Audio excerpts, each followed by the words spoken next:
சீமானுக்கு தப்பாக இன்னொரு இது சொல்லிட்டு இருக்கேன்.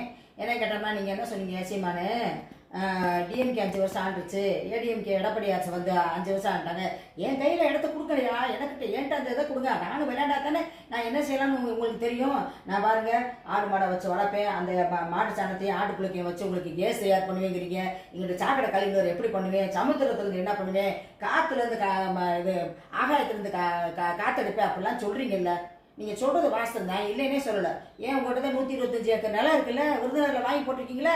அதில் ஆடு மாடை வளர்ங்க, அந்த மாட்டுச்சாணியை ஆட்டு பிள்ளைக்கு அள்ளி போட்டு கேஸ் தயார் பண்ணுங்க, தமிழ்நாட்டுக்கு மக்கள் கொடுங்க. நான் தமிழே சொல்றீங்களா? தமிழ்நாட்டுக்கு மக்கள் கொடுங்க, ஊருக்கே கொடுங்க. என்னையா நீங்கள் பேச்சு? என்னமோ சொல்கிற மாதிரி காண மயிலாட கண்டிருந்த வாங்கோலி தானும் அது போல அப்படிங்கிற மாதிரி 8 நாளைக்குள்ள முதலமைச்சராக வந்த மன்னன் என்ன பண்ணியிருக்காருன்னா, தமிழக இதுக்கு வந்து வேலைக்கு வரவங்க எல்லாரும் 10 மணிக்குள்ள கரெக்டாக வந்துடணும் அப்படின்னு இருக்காரு. இங்கிட்டு பார்த்தோம்னா ரோடு ஒர்க் ஆரம்பிச்சாரு, மதுக்கடையில் மூட ஆரம்பிச்சாரு.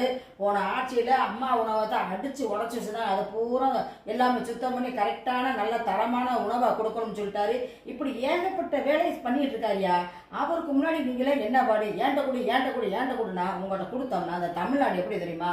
தரிசு நிலமா போய்ங்கிறதுனால தான் நீங்கள் கத்திக்கிட்டே இருக்க சீமான். நாங்கள் எங்கள் ஓட்டு பூரா டிவிக்கே இருந்தேன் பார்த்துருப்பீங்களே, கமெண்ட்ஸில் எல்லா பேரும் உங்களை பிரித்து மேய்ஞ்சிருப்பாங்க. இனிமே அந்த கத்தாதீங்க, உங்கள் வார்டுக்கு உங்கள் வேலையை பாருங்கள். 125 ஏக்கர் உங்களால் முடிஞ்சிச்சுன்னா கேஸ் தயார் பண்ணி எங்களுக்கு கொடுங்க, நாங்கள் உங்களை வந்து வாழ்த்துறோம்.